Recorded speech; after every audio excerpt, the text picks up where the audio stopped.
Profesor, todo bien, todo correcto, muchas gracias. Perfecto, muy bien. ¿Cómo están, Erika? ¿Qué tal, Luis? ¿Cómo andan por ahí? Aldair, si andamos por acá. ¿Abraham?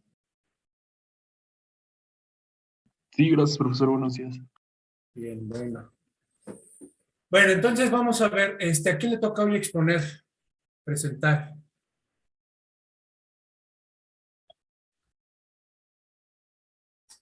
¿No hay equipo? No, sí, nada, nosotros, profe. Bueno, muy bien. ¿Te toca qué tema?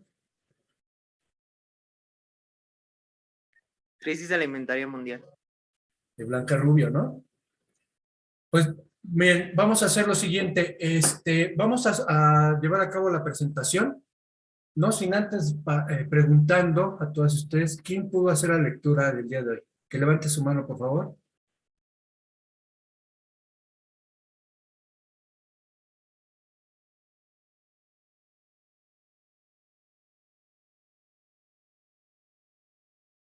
Pues, sí, los que faltan no pudieron hacer la lectura o no habían escuchado. Les preguntaba si pudieron hacer la lectura de Blanca Rubio.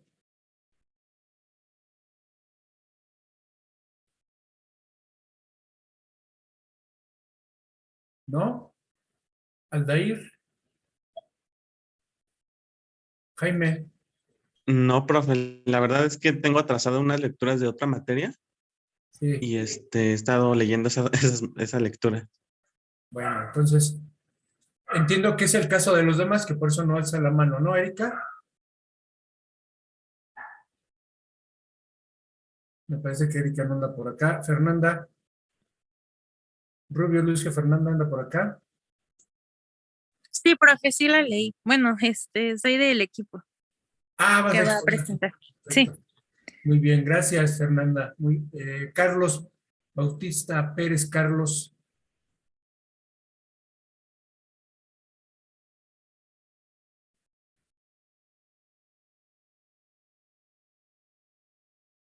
Ah, ok, hay una parte de los compañeros que no pudieron hacer la lectura porque no aparecía en el Classroom. Bueno, eso también lo vamos a tener que corregir porque sí es un problema. Entonces, quienes no la pudieron hacer de manera atenta, les pido que estén, pues ahora sí que escuchando, tomando notas.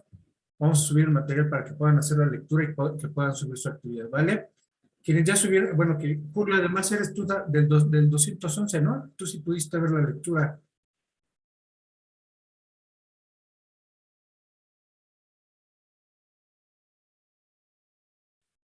Julio. No, profesor, no la pude ver, pero la pedí en un grupo de WhatsApp en el que estoy Ah, y ya me la pasaron. bueno, eso está muy bien, o sea, es parte ¿no? de resolver los temas. Bueno, entonces vamos a continuar. Los compañeros, por favor, que hagan la presentación y después hacia la segunda parte, lo que vamos a ver, les decía yo, es como una parte introductoria de todo lo que va a componer el trabajo final del curso.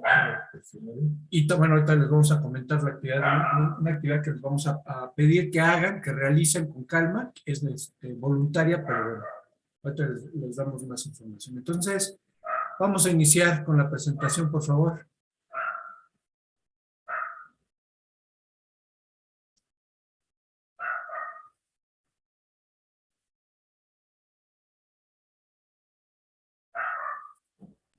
¿Sí se ve, profe?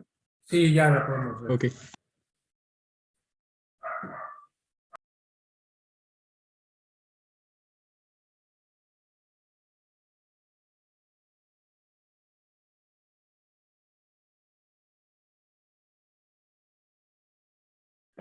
Buenos días, profesores, compañeros y compañeras. Nosotros somos del grupo 239 y vamos a exponer acerca del tema la crisis alimentaria mundial en Blanca Rubio.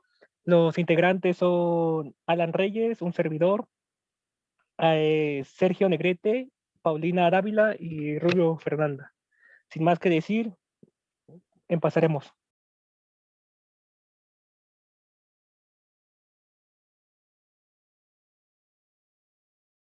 ¿Puedes cambiarle a la otra, por favor, compañero? Voy a esperar cómo se me trabó esto.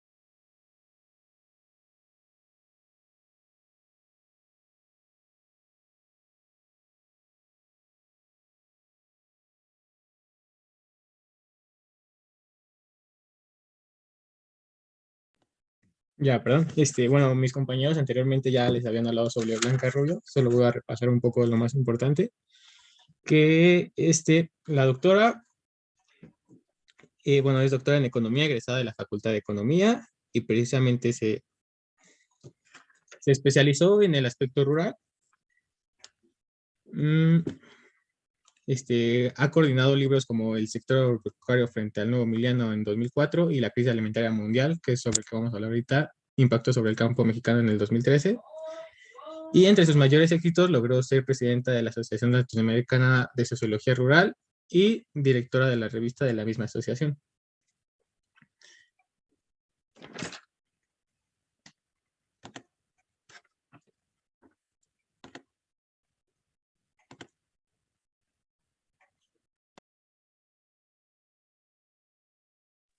Bueno, la hipótesis de la autora consiste básicamente en que hace énfasis en que la crisis alimentaria no es probablemente una crisis capitalista, porque en una crisis capitalista existe un declive en la tasa media de ganancia de los propios.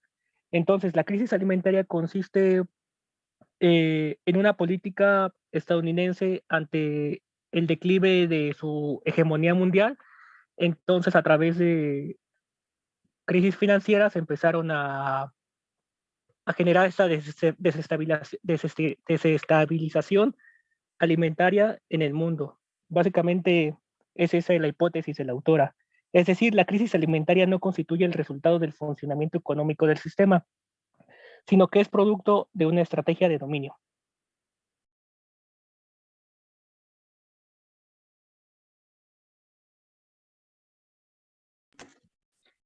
Bueno, también les hablaré sobre el mecanismo del dominio financiero que provocó la crisis alimentaria. Un mecanismo recurrente. Se da principalmente cuando ocurre un desastre natural como una sequía, inundaciones, huracanes, y se da en los países que tienen un papel importante en las exportaciones mundiales.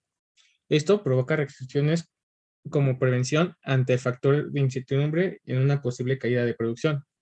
Ahora, ¿qué es el factor de incertidumbre? Es una señal de que el sector agroalimentario es frágil y puede generar ganancias para capital especulativo.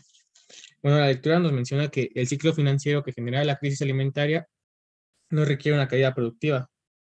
También esto no tiene nada que ver con la oferta, con que la oferta no satisfaga la demanda. Y actualmente ha existido un déficit de alimentos. Y actualmente no ha existido un déficit de alimentos en las distintas crisis que ha habido, sino que siempre ha sido especulación que ocurre en los cambios monetarios.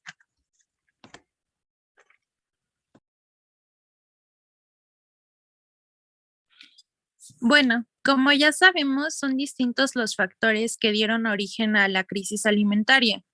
Y para algunos autores, uno de estos factores es el incremento en la demanda de alimentos de China e India y el desvío de maíz y otros cultivos para la producción de agrocombustibles. Los agrocombustibles son como energía que se crea a partir de plantas cultivadas mediante alguna actividad agrícola.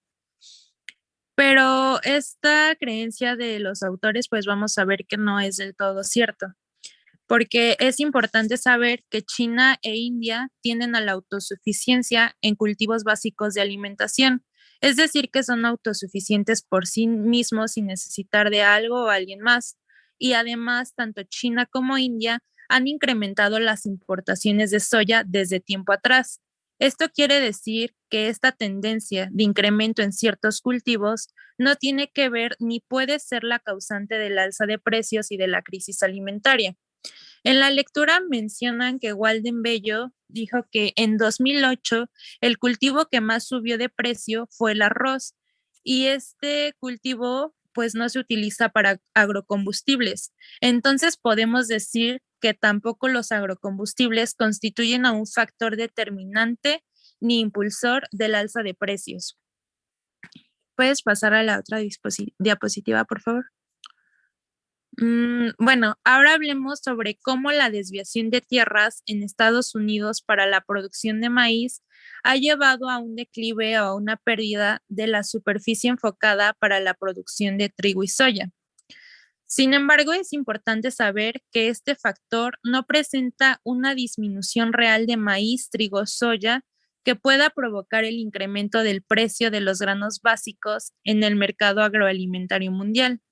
Entonces, por lo que ya mencioné, podemos deducir que ni el incremento de importaciones de soya por parte de China e India, ni el incremento en la producción de agrocombustibles son factores que causaron el alza de precios y la crisis alimentaria, sino más bien el factor fundamental que provoca el alza de los precios lo constituye el factor especulativo, el cual está ligado a la fragilidad del sistema agroalimentario mundial. Y es parte, como ya mencionó mi compañero Edgar en la hipótesis, es parte de una estrategia de dominio impulsada por Estados Unidos. Listo.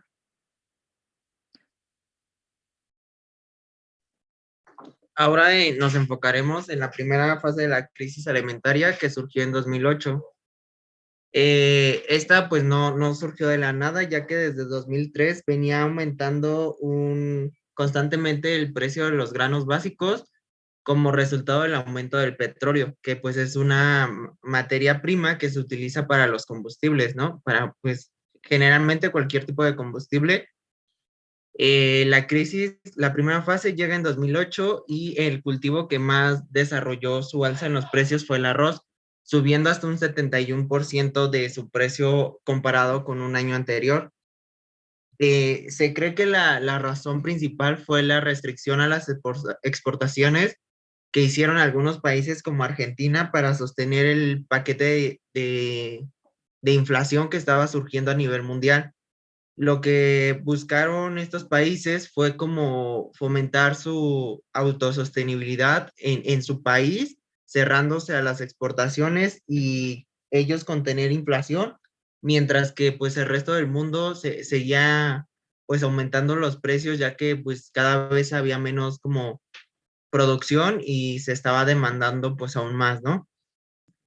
El arroz comandó el alza de precios, pero también tenemos que el trigo, el maíz y la soya sufrieron un gran aumento por diversas razones. El trigo por una sequía que fue en Australia, el maíz por la producción se usa para la producción de etanol, entonces la industria de etanol creció y pues empezaron a demandar más maíz. Eso provocó que pues oferta-demanda se viera afectado e incrementara el precio. Y la soya se vio afectada por las nevadas que ocurrieron en China. Como vemos, pues no solo es un factor lo que provoca las crisis, tenemos factores sociales, industriales y obviamente algunos que no se pueden contener como lo son del clima, de la naturaleza. Entonces, para sostener los precios de granos básicos o de cultivos, pues es como un tema muy difícil, ya que hay muchísimos factores que influyen en la creación de precios. El fin de la crisis del 2008 se llegó a finales, cuando los precios de los bienes básicos empezaron a bajar como resultado de la salida de los fondos especulativos de la Unión Europea. También cayó el precio del petróleo y pues la recesión mundial que redujo la demanda alimentaria. Esto significa que pues el mundo tenía un poco menos de dinero y la población empezó a demandar menos pues alimentos, ya que no tenía tanto dinero. Es lo que provocó que pues bajara la demanda y también se empezaron a regular los precios de los cultivos.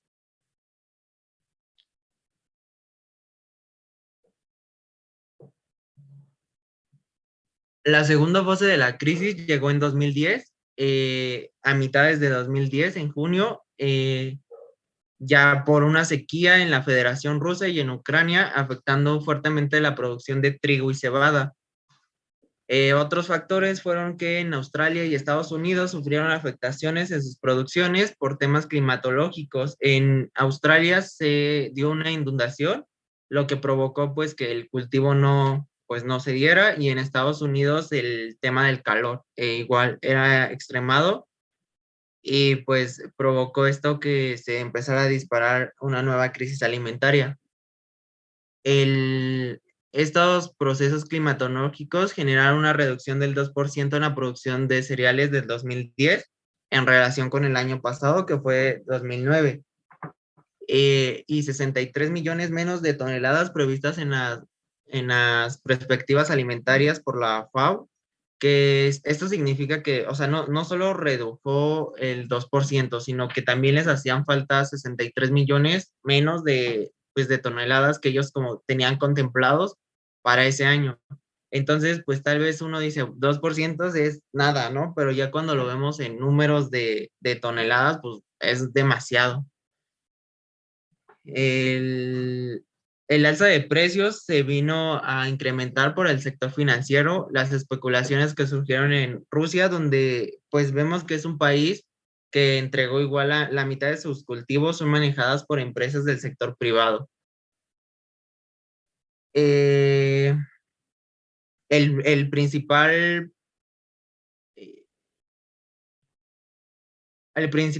cultivo afectado es el trigo. Y durante el segundo semestre de 2010, el precio del trigo aumentó 94.4% en términos reales, el maíz en 63%, igual en términos reales, y el azúcar en 77%. El aumento del precio del petróleo y de los fertilizantes se convierten en un impedimento para que los productores rurales no se vean beneficiados por el aumento de los granos ni del precio, ya que pues aumentan, tal vez pueden vender sus cultivos más caros, pero es más difícil procesarlos y el aumento en sus combustibles y los fertilizantes que usan pues también se ve aumentado, lo que provoca que pues prácticamente no sea un beneficio para los pequeños agricultores, pero pues sí para como los grandes capitalistas.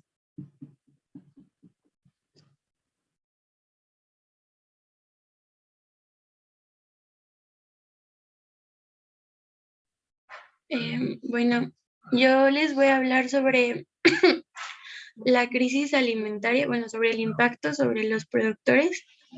Y bueno, la crisis alimentaria tuvo como consecuencia un gran aumento en la población con hambre, y esto se puede demostrar viendo que en 2008, bueno, la población con hambre era de 920 millones, mientras que en 2009 esa cifra aumentó a 1.023 millones, lo cual significa que la crisis alimentaria tuvo como consecuencia un aumento de 100 millones de personas con hambre en el mundo. Desglosando este número, se tiene que 642 millones eran de Asia y en el Pacífico 265 millones eran de África subsahariana. 53 millones existían en América Latina, 42 millones eran del cercano oriente y en el norte de África, y 15 millones pertenecían a los países desarrollados según datos de la FAO. En 2011 este número volvió a bajar a 925 millones de individuos, lo cual nos enseña que las grandes consecuencias que causa el aumentar el precio de los alimentos, y esto se puede ver que la inflación de los alimentos también tiene una inflación en general que afecta mayormente a los países del sur, ya que estos son los que en el gasto alimentario tienen un peso más alto que en el ingreso de la población, mientras que en los países desarrollados solo es entre el 10 y el 15% del ingreso, el cual se dedica a la alimentación. Y en los países del sur asciende un rango de entre 50 y 90%. Países como Bangladesh, Nigeria y España tienen un gasto alimentario del 65% del presupuesto, mientras que Bolivia, Paraguay y Nicaragua llega a ser el 60%, y en Honduras y Guatemala alcanza un porcentaje del 70%. Si hablamos de América Latina, los países más afectados por la crisis alimentaria es distinto, ya que cada país tiene diferentes características, pero aún así se puede estimar que fue como en promedio de 6.3, mientras que en 2008 fue un promedio de 8.7, y algunos países superaban más de los 2 dígitos del aumento de la inflación. Los países más necesitados de alimentos enfrentaron un incremento en el precio de las importaciones de alimentos Además, países como México, Brasil, Venezuela y Uruguay se devaluaron sus monedas. Esto aumentó más en el precio de las importaciones. Bueno, en los países del sur, el mayor impacto de la crisis alimentaria también fue que se aumentó el gasto público y el gasto público que era dedicado a la agricultura, incrementaron en el sector agropecuario entre el 20 y el 30% en 2008. Y los cultivos como el maíz y el trigo aumentaron un 25%, y estos países, fueron incrementando la producción como una medida para defenderse ante la guerra alimentaria. Y la siguiente, por favor. Bueno, el impacto que hubo sobre los productores rurales. El proceso de recuperación del valor de los bienes básicos no benefició a los productores rurales del planeta por dos factores esenciales. Uno de ellos es que el dominio de las empresas transnacionales que impusieron precios internos a la baja y el incremento en los precios de los insumos. Esto debido al aumento del precio del petróleo, y esta situación generó que los precios de los granos no se implementaran en términos reales en la misma proporción que los nominales. Este hecho afectó el ingreso de los productores. Los precios de algunos fertilizantes como el superfosfato triple y el morito de potasa subieron más de 160 en los primeros meses de 2008 en relación con el aumento registrado en el 2007. En la gráfica que está ahí, podemos observar que los precios de los fertilizantes se habían estado mantenidos relativamente estables desde 1980 hasta 2002, y fue cuando el precio del petróleo empezó a aumentar, y por ende el precio de los fertilizantes también se dispararon. Como consecuencia, la siguiente, por favor. Los precios reales de los granos básicos tienen un comportamiento muy moderado, y podemos observar en las gráficas que están aquí, que en el caso del trigo, el pico superior es de 2008 y a los precios históricos anteriores. En el maíz, el pico es inferior al precio registrado en los años 70, así como en 1984 y 1996. Y el arroz también tuvo precios más altos en el periodo de tiempo, principalmente en los años 70. Ante esta situación, solo los grandes productores que tienen subsidios y economías de escala han podido beneficiarse de los altos precios internacionales, aunque el aumento de los precios de los cereales beneficia claramente más a los pequeños y medianos productores rurales. En cambio, sí se les perjudicó en el incremento en el precio de los bienes de consumo, y por estas razones la crisis alimentaria significó llover sobre mojado para los campesinos del planeta. Esa, por favor. La crisis también tuvo beneficios, pero los únicos que se vieron beneficiados fueron las grandes empresas agroalimentarias, y también las compañías productoras de maquinaria agrícola, que son las más importantes a nivel mundial, fueron las que incrementaron sus ganancias en forma considerable. Sin embargo, estas ganancias son menores comparadas con las ganancias que tuvieron las empresas que son productoras y distribuidoras de fertilizantes debido al aumento de precios de estos. Y otro sector que también se vio beneficiado con las crisis es el que impulsa la producción de agrocombustibles debido a los enormes subsidios que reciben. Y podemos concluir que esta crisis afectó a los países que carecen de alimentos, así como a productores rurales y a poblaciones urbanas que son consumidoras, pero pues también se vieron beneficiadas estas empresas que pudieron capitalizar el aumento de los precios.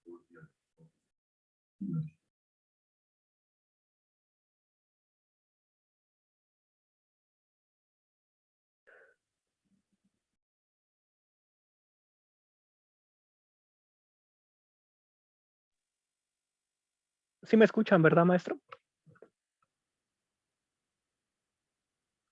¿Sí me escucha, maestro? Sí, te escuchamos bien. Perfecto, es que pensé que fallaba mi micrófono. No, adelante. Bueno, yo les voy a explicar la lucha por la hegemonía y el neoimperialismo, una breve semblanza histórica.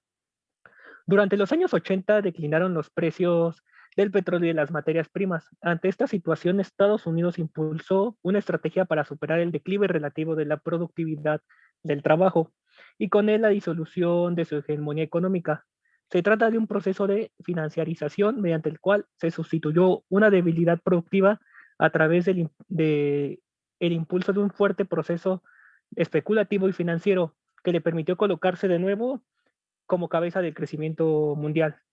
El declive en el precio del petróleo y las materias primas ocurrido en los años 80 y el ascenso de los competidores de nivel en el ámbito agroalimentario, hablamos en ese entonces de la Unión Europea y Japón, llevó a que Estados Unidos utilizara los alimentos como un arma de lucha por la hegemonía perdida.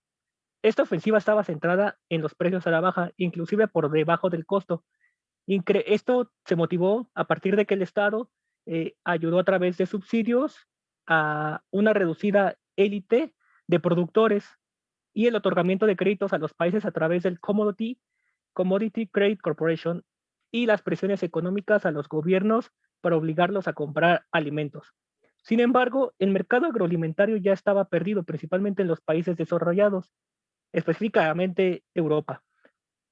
Entonces, ante esta situación, Estados Unidos decidió dirigirse a controlar el mercado agroalimentario de los países del tercer mundo, en particular de América Latina, para inundar las economías subdesarrolladas con los productos abaratados. Estados Unidos impulsó la apertura comercial en dichos países mediante la firma de acuerdos bilaterales o trilaterales que tenían como objetivo reducir los aranceles a la importación en los países socios. Esto ocurrió en 1994 con el Telecan aquí en México. A principios de los años 2000, Estados Unidos impulsó la invasión en Irak con el fin de apropiarse del petróleo de la región. ¿Por qué? Porque ya sus fuentes petroleras ya estaban escasas, específicamente las del Golfo de México. De esta forma, el debilitamiento geopolítico de la potencia del norte y el incremento sin precedentes de los precios del petróleo. Por ejemplo, en los años 2004, el barril había alcanzado un precio alrededor de los $80. A la par con esta situación, sobrevino la crisis capitalista que empezó en el ámbito hipotecario, y este factor es importante. ¿Por qué? Porque un amplio grupo de ciudadanos norteamericanos ya no tenía con qué pagar sus deudas. Los fondos especulativos huyeron rápidamente del ámbito hipotecario y se refugiaron en los commodities o mercados de materias primas y petróleo, apuntalando con ello los precios del petróleo y provocando una crisis alimentaria con el alza abrupta de los precios de alimentos en el 2008. Ahora la lucha ya no es contra los viejos rivales, como lo fue en los años 80 contra la Unión Europea y Japón. Ahora ya es contra las potencias emergentes como China, India, Rusia y los países petroleros organizados en la OPEP. Estados Unidos ha utilizado esta superioridad para golpear a sus nuevos rivales, fundamentalmente a China e India, quienes recientemente han alcanzado la autosuficiencia, pero aún siguen siendo importadores de algunos productos como la soya, en el caso del país chino. Además de que tienen amplias poblaciones para abastecer. Estos países, India y China, tienen alrededor de más de 1.000 millones de habitantes. Entonces la demanda de alimentos es totalmente grande. Además de que son sensibles a los desastres climáticos. Y en cuanto a los países petroleros, son evidentemente dependientes alimentarios. Por otra parte, Estados Unidos ha mantenido una estrategia a través de sus empresas oligopólicas de imponer precios más bajos que los internacionales en los países con los que tiene acuerdos comerciales, el famoso dumping. Es decir, las empresas compran a los productores nativos los granos a precios inferiores a los internacionales, con lo cual reducen costos. Las finanzas y los alimentos constituyen los principales instrumentos utilizados por Estados Unidos para enfrentar el declive hegemónico en cuestiones económicas. Los elevados precios son un mecanismo para golpear a China e India y además a los países productores. ¿Puedes cambiar a la siguiente, por favor, compañero? El BRICS es un grupo formado por Brasil, Rusia, India, China y Sudáfrica, y se refiere a los países que se unieron en 2008. Son considerados economías emergentes y países altamente pobladas. Ahora bien, hablemos del neoimperialismo. Las materias primas son el punto central de los mercados globales. Desde la perspectiva geopolítica, son elementos vitales e influyentes en el sistema internacional. Por lo tanto, Estados Unidos emplea sus mercados bursátiles para desestabilizar las economías de las potencias emergentes. Como respuesta, el grupo de los BRICS han implementado políticas que se dirigen a una autosuficiencia alimentaria, lo cual indica que un país en vías de desarrollo requiere del sector agroindustrial con la finalidad de acrecentar sus industrias. La crisis alimentaria originó que las potencias emergentes acaparen las tierras del hemisferio sur, en donde abundan los recursos naturales, y la fuerza de trabajo es barata, por lo que el capital se ha dirigido a este sector del mundo para depender menos de Estados Unidos. Un ejemplo es que China, India, Corea y Japón se dirigen a los países como Sudán, Pakistán, Birmania, Camboya e Indonesia para comprar estas tierras, y en el continente latinoamericano son específicamente países como Uruguay, Paraguay y Brasil. Por lo tanto, estamos en un momento en el que las potencias emergentes están buscando nuevas tierras para dejar de depender de las importaciones norteamericanas y así estar en una lucha constante en el equilibrio del poder. Gracias.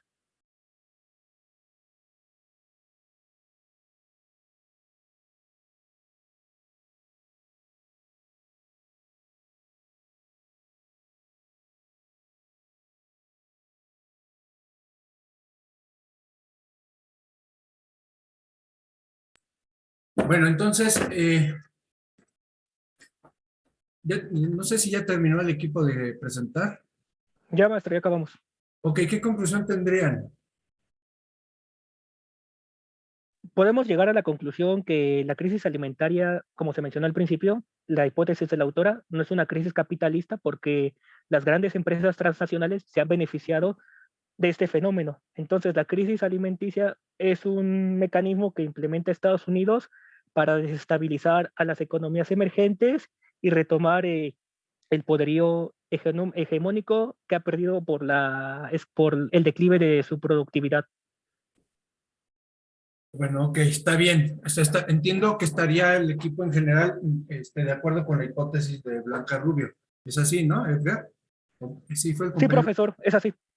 Bueno, digamos, la hipótesis es una hipótesis muy bien planteada, no diría yo que no, pero que genera mucha controversia. O sea, entenderla, es un poco lo que nos dice Blanca Rubio en la hipótesis, es que lo que estamos observando son los mecanismos que despliega el propio capital para poder aumentar lo que serían las tasas de ganancia a nivel mundial, ¿no? Los mecanismos como cómo operan los monopolios, por ejemplo, cómo a partir de los monopolios se determinan precios, etcétera. Todo este tipo de cuestiones, como qué pasa a nivel de los estados, etcétera, un poco lo que estaban ya comentando los equipos. Yo en particular, frente a esa hipótesis, sí tengo mis asegúnes, ¿no? Yo sí diría que es parte del capital, de la crisis del capitalismo. Incluso el año de referencia que se utiliza mucho ahí es 2008, es cuando inicia la famosa crisis financiera que se va por lo que se conoce por los créditos basura, todo lo del subprime, ¿no? Los créditos basura que se van a derivar en el mercado de inmobiliario, de bienes raíces, y que se va a expandir, va a tener un nivel de expansión brutal, y eso se va a ver, eso va a pegar muchísimo en el mundo, en todos los sectores, también en el sector agrícola, porque va a afectar, por ejemplo, las tasas de interés, ¿no? En general, aunque detona ahí, digamos, el punto de origen de la crisis financiera del 2008, que estaría terminando por ahí del 2013, algunos de los efectos de la misma, va a tener consecuencias. Entonces yo diría, más bien lo que vemos ahí es cómo el capitalismo trata de enfrentar una crisis en ciernes, es decir, una crisis que ya está en proceso y que está afectando el sector agrícola. Ahora, los monopolios, digamos, para muchos son fallas de mercado, en muchos teóricos, para algunos otros, es más bien, sí, justamente como plantean varios autores, teóricamente entre ellos está la teoría de la dependencia, por ejemplo, para el caso de América Latina y el Caribe, que ha definido, por ejemplo, regiones a nivel mundial, regiones más a nivel de estados monopólicos, en términos de cómo gestionan el comercio mundial, y frente a las economías periféricas en vías de desarrollo, pero además los monopolios ya trasladados a nivel de inversión, o sea, cómo empiezan la movilización de los mismos a escala mundial a partir de lo que es el proceso de la transformación del Estado neoliberal, ¿no? Entonces, los monopolios es una expresión, que va a ocurrir de manera natural. Digo, les decía yo, básicamente hay dos visiones. Una que es una falla de mercado de los monopolios, y sin embargo, más bien hay otra que plantea que hacia allá va, ¿no? O sea, los capitales empiezan a concentrar y a centralizar tanto su propio capital que es necesario abarcar otras ramas de la producción, otros sectores, subsectores, y se empiezan a expandir los monopolios. Y así se ubican, por ejemplo, los holdings que pueden nacer, por ejemplo, en el capital financiero, y sin embargo es tal el tamaño de expansión de este capital que empiezan a invertir, por ejemplo, en mercados de futuros respecto a lo que son los alimentos. Y empiezan a partir de esto a determinar los precios internacionales de los alimentos, y eso, ¿no? En favor de poder especulan con los mismos, etcétera. Todas estas partes, yo diría, sí serían mecanismos que se están desarrollando. Ahora, el punto es, ¿no? El tema de fondo es una crisis o no es una crisis lo que se está viviendo en términos agrícolas. Yo diría, o sea, dice, no es una crisis del capitalismo lo que dice Blanca Rubio. Yo digo que sí, a nivel mundial. Se va a expresar en el cambio climático, se va a expresar en términos financieros, se va a expresar en el sector agrícola, ¿no? O sea, el nivel de monopolios. Se va en términos industriales y evidentemente en todo lo que es el sector servicios. Entonces, bueno, eso es parte del debate que está colocando Blanca Rubio, que es un debate muy necesario para entender justamente la dimensión de la reestructuración del capital en el 2008, o sea, cómo estaban viendo lo que se venía, ¿no? Ahorita ya es un poco más sencillo hablar ya después de lo que va a ocurrir. Julio, ¿quieres comentar algo? Sí, profesor. También, bueno, habría que resaltar cómo la autora dice que pues en sí mismo la crisis no es una característica capitalista, pero a manera de la crisis, Estados Unidos sí lo aprovecha para beneficiarse, también las grandes empresas. En sí misma la razón no es capitalista, pero los efectos que causa sí tienen una perjudicación en el sistema capitalista, ya que se aprovechan de ello y pues como afectados resulta la población, los agricultores pequeños y pues continentes enteros, como en el caso de África o Asia. Ok, entonces vamos desmenuzando un poquito esto, que tiene que ver justamente como muy bien ubica el equipo la hipótesis de trabajo, que está muy buena la presentación de los compañeros. Primero, ¿no? Es una crisis del modo de producción capitalista. Entonces, o sea, el modo de producción en general, todo.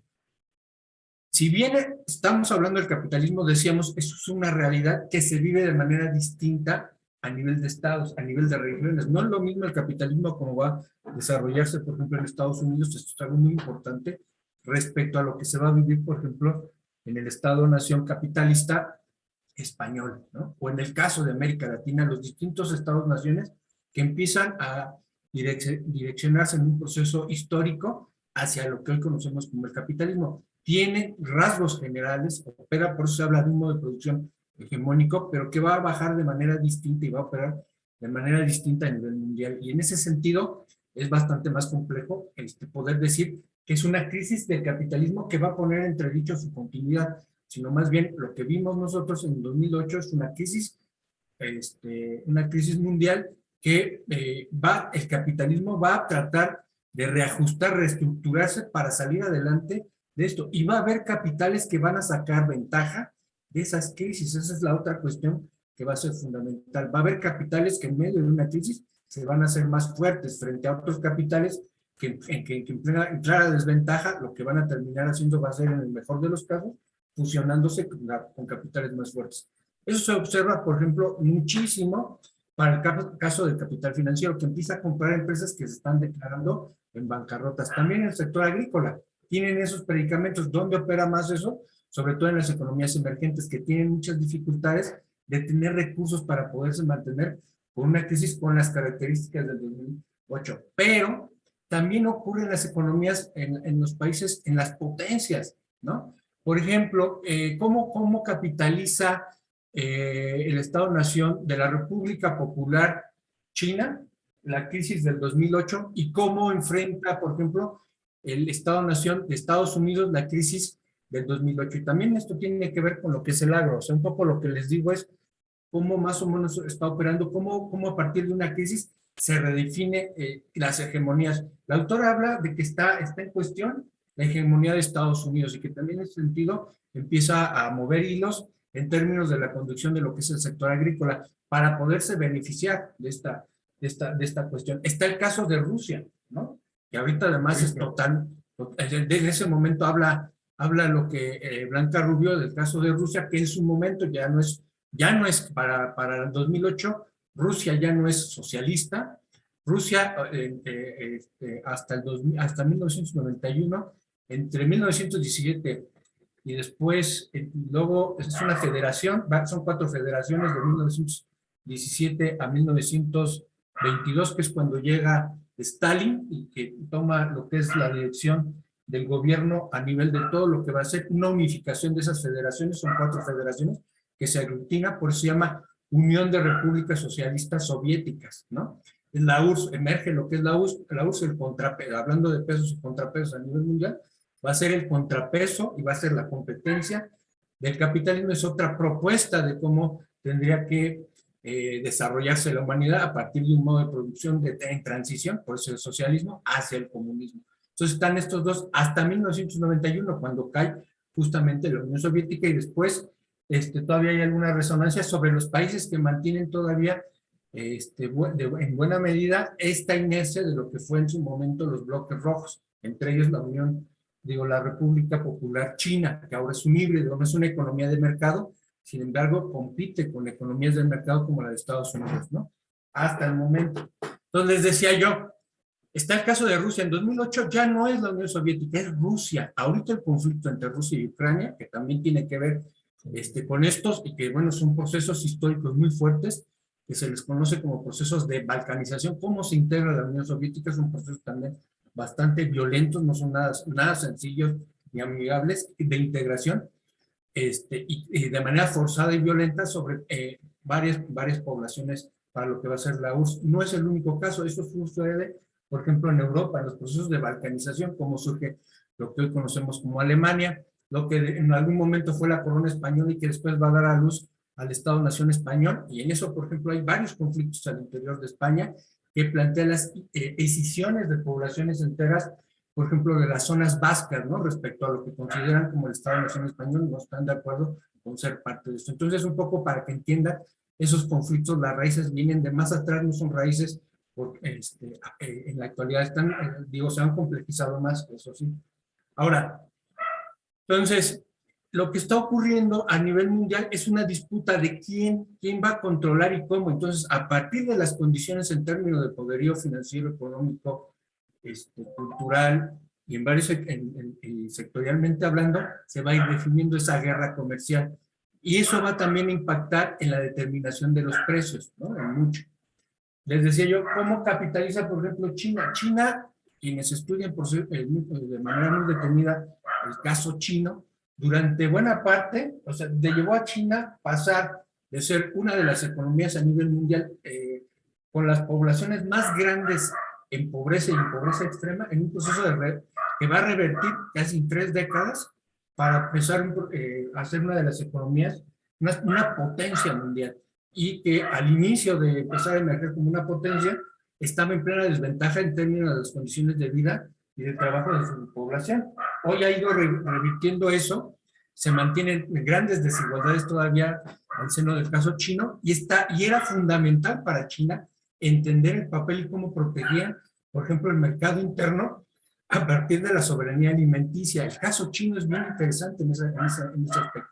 Entonces, digamos, es bastante más complejo de lo que está planteando Blanca Rubio. Entonces, ahora, una última cuestión que me gustaría a mí comentar, ya hablando de lo que es la fase neoliberal, todo este proceso de globalización que arranca en el 73 con el golpe de Estado en Chile, cuando cae por el gobierno de Salvador Allende a partir justamente de un golpe militar encabezado por Augusto Pinochet, que es tratar de imponer, tratar de instrumentar a partir de una imposición militar todo lo que después se va a vivir a nivel mundial, a escala mundial, como el neoliberalismo, ¿no? Es decir, un estado mínimo en lo económico es un estado que va a dejar de regular las economías, va a empezar a darle más juego a la parte entre esta disputa entre lo público y lo privado, va a tener más cabida lo privado, no solo a nivel de lo local, es decir, en los mercados internos, sino desde una perspectiva del desarrollo hacia afuera.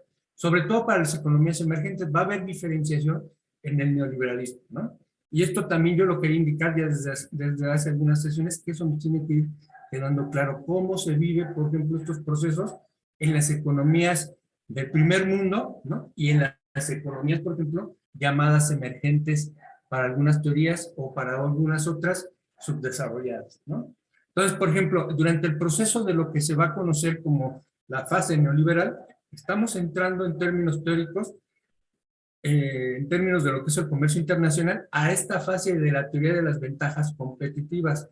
Previo a esto, se tuvo que haber desarrollado a nivel también mundial y regional la fase de las ventajas comparativas, perdón. Es decir, todas tus ventajas van a tener que jugar a favor en términos de ir revertiendo las desventajas para poder ser una economía más fortalecida y que pueda competir en el terreno regional y también en el terreno mundial, ¿no? México queda, lo vamos a ver ahora que entremos incluso también con el tema de la industria de manera más clara, queda inconcluso, como diría Fernando Frank Silver, que es uno de los principales teóricos de la CEPAL, queda trunco ese proceso para el caso de México y en América Latina en general, es el proceso de industrialización por sustitución de importaciones. Ahora, no estamos de igual a igual en economías del primer mundo donde sí se logra esto, se terminan las fases de las ventajas comparativas y entran durante lo que va a ser el proceso de expansión a partir de una serie de problemáticas en términos de crisis. El capitalismo está teniendo problemas para el crecimiento y el desarrollo, y entonces empieza a plantear el cambio de modelo hacia lo que es el neoliberalismo, como ya les decía, a partir de 1973. Entraríamos a la era de las ventajas competitivas. Si se hubiera terminado todos los procesos, hubiéramos competido de igual a igual en las mismas condiciones, y no fue así. Estamos compitiendo en desventaja, quedó trunco, pero no solo trunco, sino que lo que lograste avanzar, lo vas a retroceder para darle lugar a un nuevo proceso distinto al que se conoce, ¿no? Entonces vamos a ver, empieza a hablarse, pasamos de esta visión del desarrollo hacia adentro, ahora hacia el desarrollo hacia afuera. Empieza una liberalización total de los mercados agrícolas en las economías en desarrollo.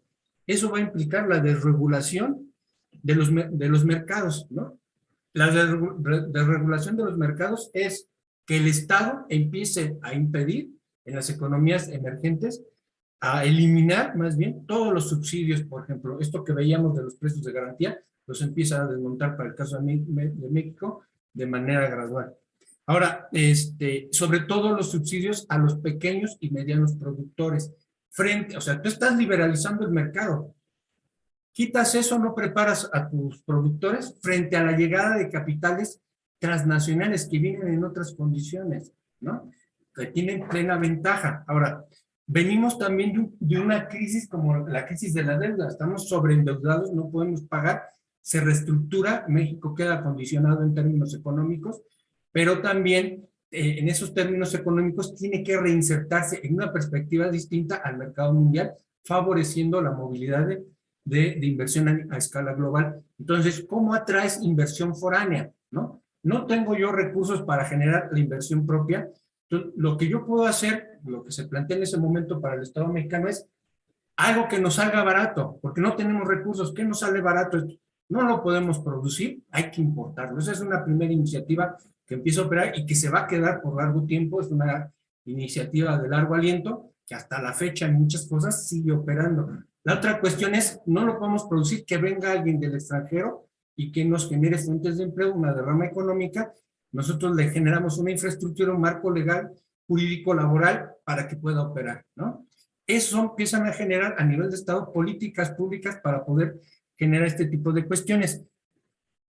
Por el otro lado, en los mercados de avanzada no opera igual. Fíjense, en las economías emergentes se está abriendo totalmente, ¿no? O sea, digamos, se empiezan a diseñar las políticas públicas que van a generar, para poder ser atractivos, van a generar las condiciones para atraer inversión extranjera directa, que sobre todo viene de las economías las más industrializadas. En las economías industrializadas hay un proceso muy particular. Ahí no se da la liberalización total de los mercados, por ejemplo, del sector agrícola. Sí va a haber un proteccionismo, porque revisen el caso de Suiza, cuando empieza a desarrollarse, protege mucho su mercado interno. Estados Unidos también, cuando se firma el TELCAN, protege mucho a sus agricultores, o sea, no los deja expuestos a las ventajas que todavía tiene México en términos, por ejemplo, de lo que es la producción del maíz, al inicio de lo que es el Tratado de Libre Comercio, todavía ahí está tratando de dar algunos visos de vida, ¿no? El mercado agrícola mexicano, y empieza a proteger. ¿Cómo lo protege? Mantiene buena parte del crédito, es el Banco de la Tierra, por ejemplo, créditos atractivos para poder mantener esta idea de lo que es la soberanía alimenticia para el caso de Estados Unidos, ¿no? Y mantiene subsidios. En las economías emergentes les estoy diciendo, esto no ocurre. Entonces, frente a eso, sí hay una clara desventaja que te da, que eso es producto justamente de no terminar los procesos y quedar interrumpido, abrupto, pero además llevar a cuestas una crisis, ¿no? Como la deuda y estar pagándola además. Otra, en las economías, ahora, en las economías en desarrollo, ¿qué se va a hacer? Les decía yo un poco eso, un poquito antes, y con esto termino esta intervención, quizás para que pueda participar el profesor Luis. Fíjense, es una política que independientemente del gobierno que esté en turno, o sea, bueno, sí, vamos a hablar de un partido de Estado para el caso de México, que va a durar más de 7 décadas en el gobierno, pero va a haber diferencias también, ¿no? Concepciones dentro del seno del propio partido del Estado de cómo hacer las cosas. Sin embargo, se mantiene un rasgo común, es generar una infraestructura que permita la llegada de inversión extranjera directa. Entonces, durante buena parte es reacondicionar, por ejemplo, el campo para que pueda entrar y empiece a producirse ciertas frutas, hortalizas, etcétera, hacia el mercado foráneo, ¿no? Entonces, como, por ejemplo, sistemas hídricos, ¿no? Que abastecer en zonas que son atractivas por la ubicación geográfica de abastecimiento de agua, generar un sistema de carreteras que te permita el tránsito de las mercancías y de materias primas que requieran, por ejemplo, este tipo de producción agrícola, que eso es lo que se va a estar haciendo durante buena parte de lo que va a ser ahora el Estado neoliberal. Ya no igual que durante la parte del Estado benefactor, son menos los recursos que tiene el propio Estado, pero lo va a continuar haciendo. Y además, lo que deja de hacer, por ejemplo, el Estado para lo que es el mercado interno, esto de los subsidios, por ejemplo, a los pequeños y medianos productores, que lo desaparece con los precios de garantía, como les decía. Los créditos no es que desaparezcan, Barrual se reduce de manera significativa, hay menos recursos para el crédito. Sin embargo, sí va a generar algo que es muy curioso, programas fiscales preferenciales, ¿no? O sea, por ejemplo, esto que durante mucho tiempo se estuvo discutiendo de que grandes capitales, y eso en el campo también se ve, no graban en México, no tienen tasas impositivas, porque el argumento es que ellos ya graban en sus países de origen. Entonces, eso evita, por ejemplo, que entren divisas para lo que sería el Estado-Nación mexicano. Eso empieza a complicar. Y otro que va a ser una cuestión que va a atentar contra el desarrollo en términos agrícolas, y eso estoy de acuerdo en este planteamiento que coloca en algún momento dentro de la escuela del estructuralismo cepalino. Celso Furtado plantea, ya lo leímos, decía, el problema es que cuando llega inversión extranjera directa, ellos tienen muy bien pensado sobre qué hay que producir, porque hay un nicho a nivel mundial donde ellos van a obtener una ganancia. Eso va a hacer que nuestro abanico de posibilidades en términos productivos se reduzca, es decir, nos vamos a superespecializar solo en muy pocas cosas. Cuando entran en crisis las economías y como solo producimos muy pocas cosas, somos muy buenos exportando, pero con las dos manos me alcanza para decir el número de productos que puedes hacer potencia exportadora en eso, dependiendo de inversión extranjera directa, no tienes un abanico tan grande como lo puede tener, por ejemplo, una economía más desarrollada, ¿no? Una economía que protege, por ejemplo, lo que es tu mercado interno. Es una de las principales críticas a este tipo de modelos. ¿Quieres comentar algo? No, sí, bueno, ya gracias por estar bien. A ver, se ve rápido, ¿no? Y bueno, sí, a mí lo que me hizo pensar con esta lectura es un poco, para no repetir lo que está haciendo correctamente Javier, es lo que está pasando hoy en día. Fíjense. Bueno, por cierto, les voy a dar una fuente que les recomiendo mucho para tener una visión más amplia, otras fuentes de información. De una agencia internacional que se llama, no sé si ustedes la conocen, se llama Sputnik, con S de sí, que empieza Sputnik. Es una agencia internacional de noticias, se los recomiendo mucho. Y no sé si a usted se lo recomendé la vez pasada, hay otra fuente de información que nos puede dar mucha información también que no se conoce mucho, no se difunde mucho, que se llama la grieta para armar, ¿no? También que les recomiendo mucho. Así se llama, la grieta para armar. Bueno, entonces, yo estuve pensando lo de la lectura de Rubio, Blanca Rubio, y estuve pensando en lo que está pasando ahorita en el mundo, fíjense. En una de las crisis que aquí se señala, que estuvieron ustedes exponiendo muy bien, si ustedes recuerdan, hay una crisis que se da precisamente sobre la cuestión del trigo, de la producción del trigo, y donde los principales productores a nivel mundial son Rusia y Ucrania. Y precisamente ahorita en la guerra que existe en esta zona, Rusia y Ucrania, pues son estos dos países producen trigo. Seguramente ahorita Ucrania no está en condiciones de producir o sea, ahí es uno de los principales productores de trigo, entre otros, a nivel mundial. Bueno, también en la exposición, bueno, en la lectura, y también de lo que nos informa, toda esa información, toda esta crisis ahorita que es originada por cuestiones de la guerra, como está influyendo ya, fíjense, en cuestiones de la inflación de los precios, sobre todo del petróleo, que está sube y baja el petróleo, y del gas, ¿no? Y bueno, ahí que dice, se señala, que esto de la guerra de Rusia y Ucrania no se va a terminar en unos días, ni en unos meses, ¿no? Sino que posiblemente se lleve años, lo de la guerra de Rusia y Ucrania, ¿no? Y bueno, ¿y cómo afecta? Y esto también, lo que se señala aquí en la lectura de Blanca Rubio, ¿cómo afecta toda esta cuestión de la inflación, o sea, el incremento generalizado y sistemático de los alimentos en la población, en los niveles de vida de la población, en los niveles de pobreza y de pobreza extrema de la población? Ya, son terribles, ¿no? Entonces, ahorita fui a hablar, por ejemplo, ya de la escasez de muchos productos, inclusive para México.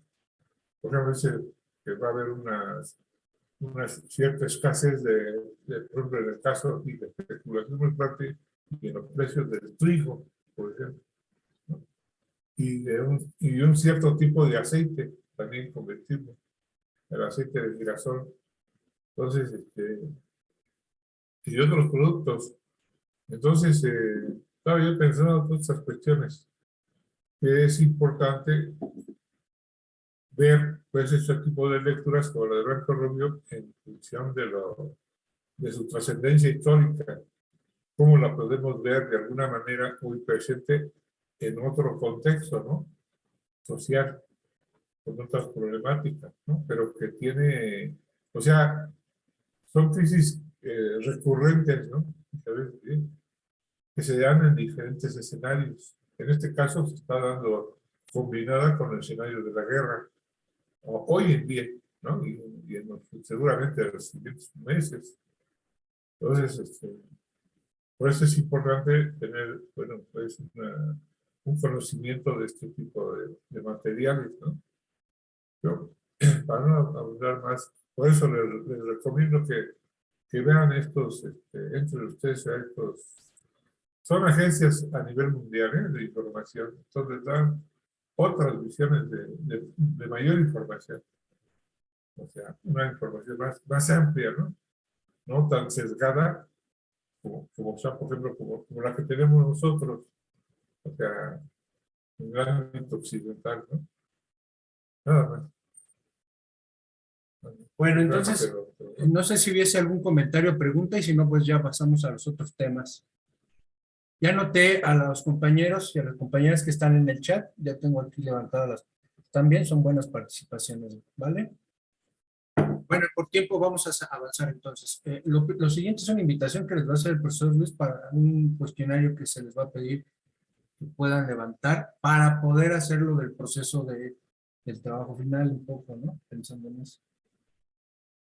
Sí, bueno, miren, por razones de la pandemia, sobre todo de hace varias, sí, ya hace varios semestres, nosotros no hemos incluido una parte muy importante para su formación profesional, que es la cuestión de la investigación directa, y más investigación de campo, porque bueno, investigación de campo implica que hay que levantar una de los instrumentos, de las herramientas de la investigación de campo, pues son los cuestionarios. Entonces, en este sentido, nosotros en otras generaciones, sin excepción, lo habíamos venido haciendo hasta hace, ¿cuántos son?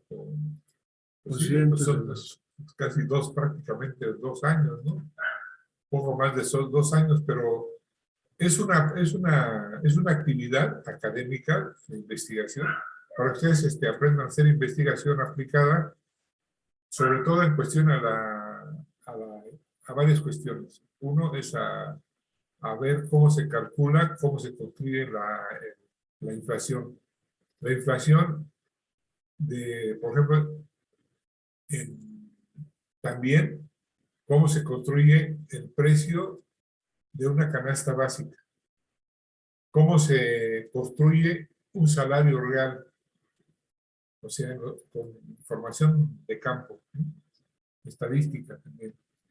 Cómo se construye el poder adquisitivo, por ejemplo, del nivel de vida de una población, por ejemplo, la población trabajadora, el poder adquisitivo del salario, por ejemplo.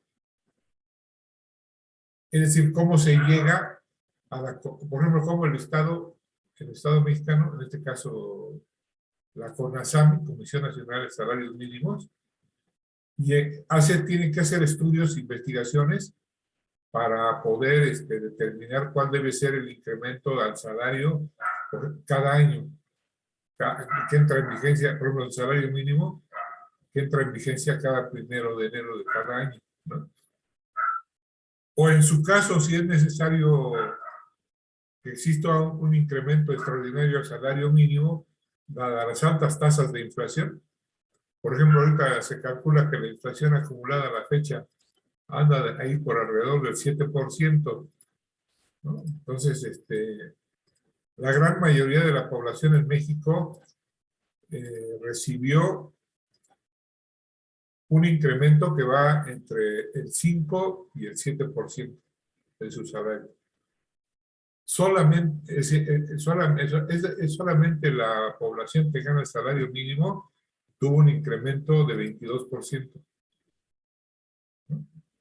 Entonces, ahorita, si mal no recuerdo, el salario mínimo diario es de 176 pesos diarios. Fíjense.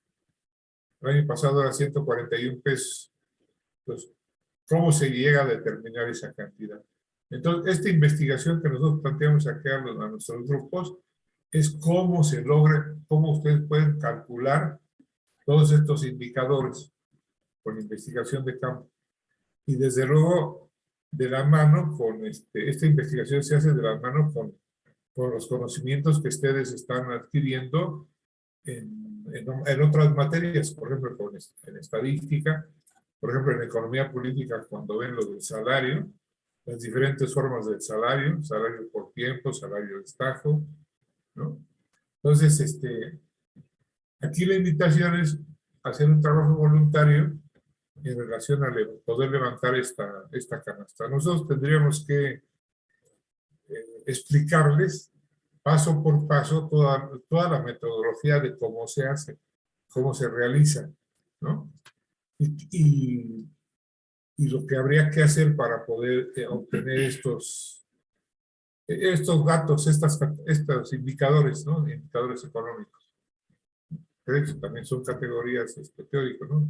Históricas, como el salario, por ejemplo, poder adquisitivo, el salario, etcétera, que tienen que ver con el valor y precio de la fuerza de trabajo. Sería esto, ¿no? Entonces, en la concreto sería poder levantar cada uno de ustedes un cuestionario, un solo cuestionario, en 3 lugares diferentes. Sería levantarlo en un mercado sobre ruedas, en un mercado público, de estos que están establecidos en cada delegación, mercados públicos, y en un supermercado. Serían los mismos productos, levantarlos en estos lugares, en una fecha determinada. O sea, todo el grupo se tendría que levantarlo en una fecha que aquí acordáramos, pero que se levantara.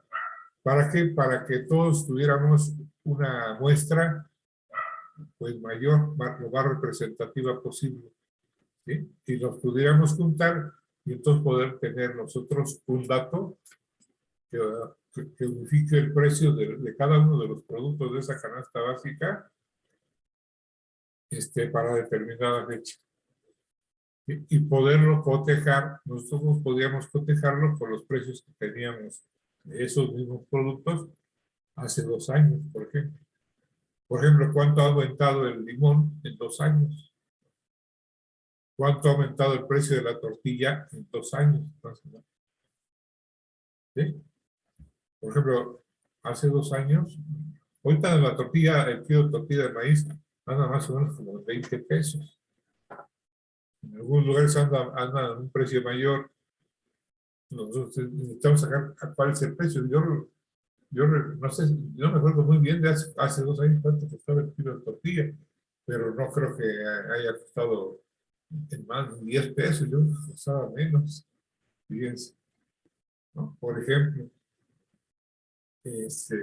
y de otros productos, de la leche, del pan, de otros productos básicos, del limón, del tomate, de la carne, ¿sí? Por ejemplo. Entonces, esta canasta, no, fíjate, el chocolate,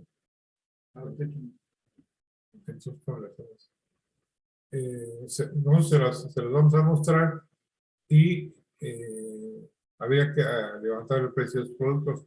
Esos productos, para hacer como un primer paso para hacer la cotización del precio de la canasta en una determinada fecha, tenemos que cotizar los precios como se encuentran en el mercado público, en el tianguis, en el mercado sobre ruedas o en el supermercado.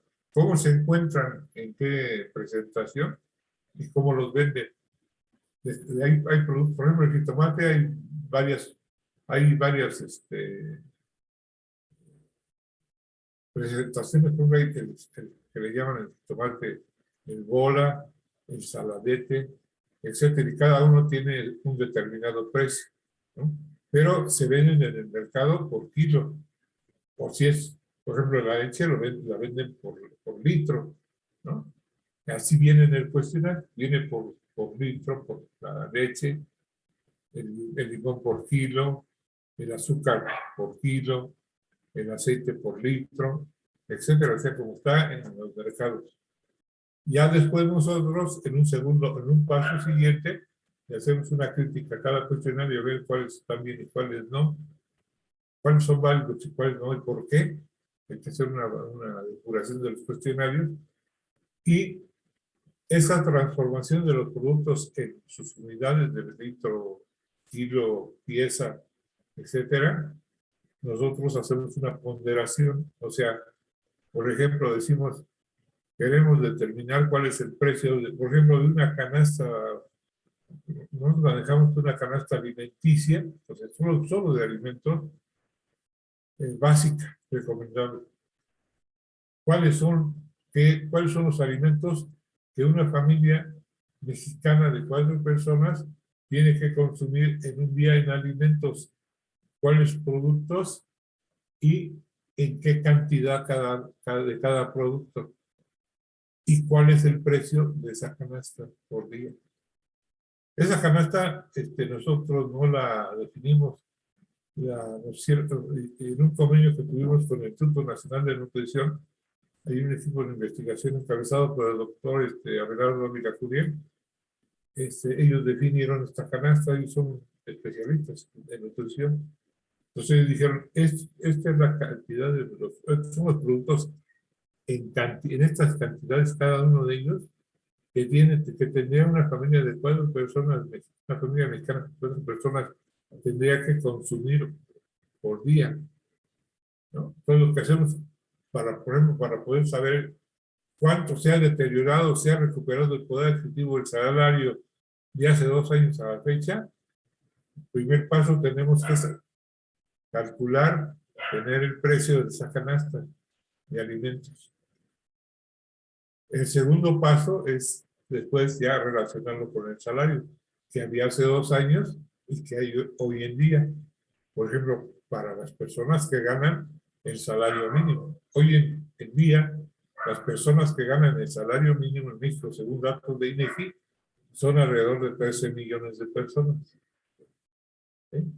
Las personas que ganan el salario mínimo en la zona fronteriza norte del país, donde también aumentaron el salario mínimo, para 2022, el 22%, son 2 millones, no, son un poquito más de 2 millones y tantos mil.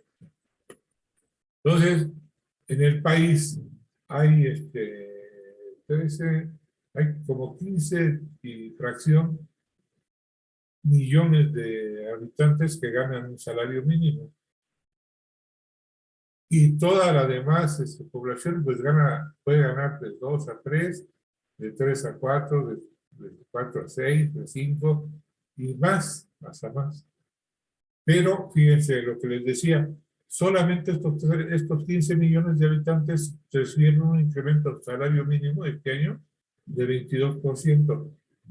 Y todo el resto de la población ocupada en el país, que son 56 millones de personas, los demás, restando estos 15 millones, reciben un incremento anual de entre 5 y 6% a su salario en sus revisiones anuales salariales, o si son contractuales, que son cada 2 años.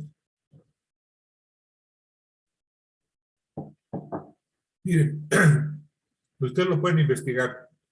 Ustedes, si tienen algún familiar que trabaja en Seguro Social, en el ISSSTE, en la Secretaría de Salud, como profesor, o sea, en la Secretaría de Educación Pública, en el sector público, pregúntenle cuánto le aumentaron en su último año, cuánto le aumentaron su salario. Por ejemplo, a los del Seguro Social, les aumentó, el último aumento que hubo, fue de 3.5 directo al salario y 1.5 infracción en prestaciones. O sea, en salario directo, 3.5 y 1.5 en prestaciones. Diferentes tipos de prestaciones.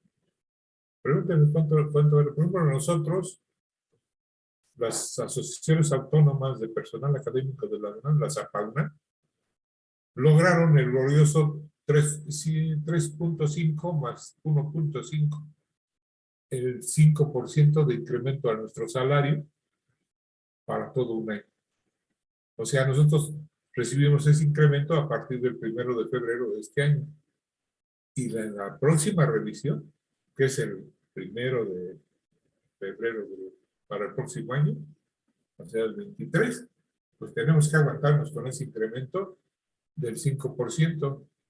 Pero resulta, les decía, ahorita, a la fecha, la inflación acumulada es de aproximadamente alrededor de 7%, porque los aumentos a los precios están desatados. Ustedes lo saben que las gasolinas han tenido que estar subsidiadas, se las subsidia el gobierno federal, Hacienda las subsidia, las está subsidiando, para que no aumenten de precio las gasolinas. Y el subsidio abarca alrededor de 5,000 millones de pesos. Ahorita no recuerdo en qué periodo de tiempo es, pero no debe ser más de un mes. Entonces es una cantidad, imaginen ustedes al año cuánto va a ser. Bueno, pues es otra historia, ¿no? Entonces, esta investigación se trata de eso, compañeros. Esa formación ustedes no la han recibido, como decía, porque estábamos en situación, ¿no?, de pandemia. Pero ahorita la propuesta que les hacemos es voluntaria. Los que estén interesados, ¿cómo les gusta? Lo manifiestan o están de acuerdo, pues lo podemos realizar. ¿Sí? Hay todo un procedimiento, se puede hacer, o sea, nosotros damos la explicación, los pasos, tenemos la información, las bases, los formatos, se los vamos explicando uno por uno, y le digo, esto no lo hicimos, no lo hemos hecho de la noche a la mañana, ¿eh? Tenemos años construyéndolo, o sea, los formatos, los procedimientos, las aplicaciones, pero yo creo que sí sería importante que ustedes tuvieran también esos conocimientos. Pero como nosotros nos comprometimos con ustedes en un programa de estudios, y aquí no les mencionamos eso, pues no es obligatorio, ¿no? Sino simplemente, si ustedes quieren, pues ahora hay la mejor voluntad de nosotros, porque ustedes tienen ese conocimiento. Que nada más imagínense todos los sindicatos que son miles en el país, todos tienen que hacer este tipo de trabajo, porque todos tienen que justificar cuando son las revisiones salariales, todo el mundo, ¿no? Aquí entran los economistas para ese tipo de estudios, tienen que justificar de cuánto tiene que ser el aumento salarial para el próximo año. Y eso lo justifican con un estudio económico. Y aquí entra todo este tipo de instrumentos, herramientas. Y de las siguientes materias que nosotros tengamos conocimiento que se realiza, no se realiza en la facultad. Entonces, compañeros, no sé si lo deciden ahorita o después. A ver, bueno, un poco ya, el tiempo ya se nos agotó, quedan solo 5 minutos. A ver, lo que vamos a hacer es, regresando el lunes 18, vamos a ponerlo en plataforma, o sea, en la página de nosotros del CAM, para que puedan, y ya les explicamos con calma todo esto que está comentándoles el profesor Luis, o sea, en qué consiste lo del cuestionario para quienes lo decidan hacer. Evidentemente, pues eso va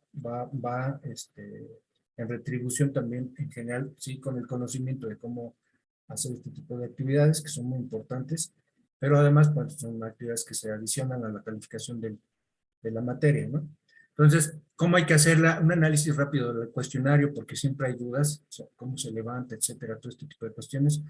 Ponernos de acuerdo si van a ser en los puntos que aquí sugerimos, si no, ahí ser más enfáticos en dónde tendrían que levantarlo, cómo hacerlo, y en dónde hay que subir los datos, eso también es muy importante. Entonces, el lunes 18 de abril, regresando de vacaciones, todos tranquilos, platicamos esto y ya les comentamos el periodo, incluso en qué periodo, cuál es el periodo de tiempo para poder aplicar el cuestionario y poder subir los datos, etcétera, resolver dudas, eso. O sea, hay que prepararnos para poder hacer de la mejor manera la aplicación del cuestionario. El resultado de esto es muy interesante, además sí va a servir mucho en la construcción del protocolo de investigación que se va a hacer como trabajo final. El miércoles 20 está el taller de, me parece que así está en el programa, sobre un protocolo de investigación, que ahí ya vamos a explicar a pie en puntillas todas las sesiones para eso, y van a haber varias sesiones para eso, vamos a ir trabajando varias cuestiones. Entonces, bueno, me quedan 3 minutos, un poquito nada más así rápido, les voy a enseñar algo que también un material que les vamos a hacer llegar, en el ánimo de avanzar con respecto a los contenidos del trabajo final, ¿no? Es algo como, es el material de hecho. Pues vamos a hacer ya. ¿Sí lo pueden ver? Sí. Bueno, entonces, pues justo está aquí la presentación de la materia, Investigación y Análisis Económicos 2, los profesores que participan en el curso. Y los objetivos son tener hacer un ejercicio académico respecto a la construcción de un proyecto de investigación. Algunos más lo manejan como anteproyecto de investigación, protocolo de investigación. En realidad es lo mismo para que ustedes se vayan familiarizando. Entonces, a continuación, siempre es importante saber y poder comentarle los criterios editoriales que se van a considerar para la realización. Les digo, si que no lo anoten, esto lo voy a subir al grupo o al mismo Classroom para que todo el mundo lo pueda revisar y si hay dudas, digamos, es una guía que hemos ido construyendo junto con otros profesores como la maestra Irma Otero, profesor David Lozano, etcétera, para poder, o sea, guiarlos un poco lo que se hace respecto a lo que es el protocolo de investigación, considerando lo que les van a pedir en séptimo semestre, perdón, cuando tienen que llevar de manera ya obligatoria en la currícula del plan de estudios que ustedes están cursando, están 3 materias, son taller de examen profesional, son seriados y son obligatorios, no hay vuelta de hoja, ¿no? Entonces, les van a pedir, durante el primer semestre ustedes van a tener que desarrollar, por ejemplo, están los criterios editoriales, qué es un planteamiento del problema, y nosotros también les vamos a explicar por qué primero se considera que hay que arrancar con el planteamiento del problema para poder subsanar una serie de cuestiones que son importantes previas al segundo punto, que es el objeto de estudio o tema de investigación. O sea, hay un antecedente que el tutor, yo soy tutor de tesistas, también el profesor Luis y varios más con los que trabajamos, y que a partir de eso les proponemos esta guía que es muy, muy sencilla, cómo considerar, el tutor revisa para decir, bueno, si está bien planteado tu tema de investigación, o sabes que esta inquietud que está muy buena, no la estás logrando concretar en tu tema de investigación. Entonces, por eso también un poco esto. Entonces, está el segundo punto, me voy un poquito más rápido. El tercer punto que les vamos a pedir es que tienen que justificar, esto incluso ustedes cuando entran, quieran ser candidatos para entrar a un posgrado, les van a decir, bueno, a ver, justifícame por qué habría que estudiar. Les van a pedir un protocolo de investigación, es un buen momento de empezarse a familiarizar, hay que justificar, ¿no?, las ideas que uno está planteando en una investigación que van a desarrollar durante su estadía, por ejemplo, en una maestría y más en un doctorado o en un postdoctorado. Entonces es muy importante hacerlo, ¿no? También aquí hay una propuesta de cómo hay que hacerlo, la justificación. Luego, el objetivo general y los particulares, cosas tan básicas como qué verbos se utilizan para poder redactar tanto el objetivo general como los particulares, en qué tiempos, etcétera, cuál es la idea de esto, y eso cómo se traslada al resto de la estructura de la investigación, también se los vamos a explicar, también se les va a pedir ese cuarto punto. Luego va a venir la hipótesis de trabajo, ya lo hemos estado trabajando, por cierto, muy bien, el grupo 211, pero también lo vamos a hacer con el otro grupo, estos ejercicios. De hecho vamos a dar una sesión, un espacio, una plática sobre las hipótesis de trabajo. Aquí vienen algunas de las distintas hipótesis de trabajo que se llegan a desarrollar en las ciencias sociales. Y bueno, entonces acá incluso proponemos algunas. En la presentación que yo les doy en particular, les doy varios ejemplos del tipo de hipótesis, cómo hay que redactarlas, etc. Y luego, todo eso que planteamos en esta primera etapa del proyecto de investigación, se tiene que trasladar ya en concreto, bueno, cómo piensas en términos de capítulos y apartados, cómo piensas tú que tendría que ser. Vamos a ver si nos da tiempo de pasar al capitulado de la investigación, que es muy importante. O sea, cómo voy a demostrar, primero, cómo voy a explicar mi tema de investigación, y segundo, cómo voy a demostrar también en total concordancia con el tema, cómo voy a demostrar a partir de los capítulos mi hipótesis de trabajo. Entonces, hay un orden también en eso, como presentar, por ejemplo, si mi tesis es teórico-empírica, por ejemplo, primero problematizo, planteo cómo voy a abordar los conceptos sobre el tema que yo estoy, por ejemplo, el salario. ¿Qué concepto voy a bajar sobre el salario? No, pues que yo estoy de acuerdo con la concepción ricardiana respecto a lo que es el salario y quiero demostrar cómo está en la actualidad del mercado laboral mexicano. Y además voy a presentar y voy a dedicar un capítulo entero a la demostración de evidencia empírica para demostrar, por ejemplo, mi hipótesis, lo que estoy diciéndoles en términos del concepto y explicar el fenómeno del salario para el caso de México. Ese es un ejemplo muy rápido, ¿no? Y después aquí también en esta guía van a encontrar pues un ejemplo de cómo sería el proyecto de investigación, que es el protocolo de investigación, ya que están más en el terreno de lo que son las ciencias sociales. Bueno, y con esto terminamos, porque ya aquí al profesor Luis ya le dan las 12, ya tenemos que ir, ¿no? Entonces, nos vemos la siguiente sesión, compañeros, y también les voy a hacer llegar el material. Que estén muy bien, cuídense mucho, saludos. Sí, profesor, hasta luego igualmente, gracias. Bye. Gracias. Gracias, profesor. Hasta Gracias, luego. profe. Gracias, hasta luego. Bye, bye, bye.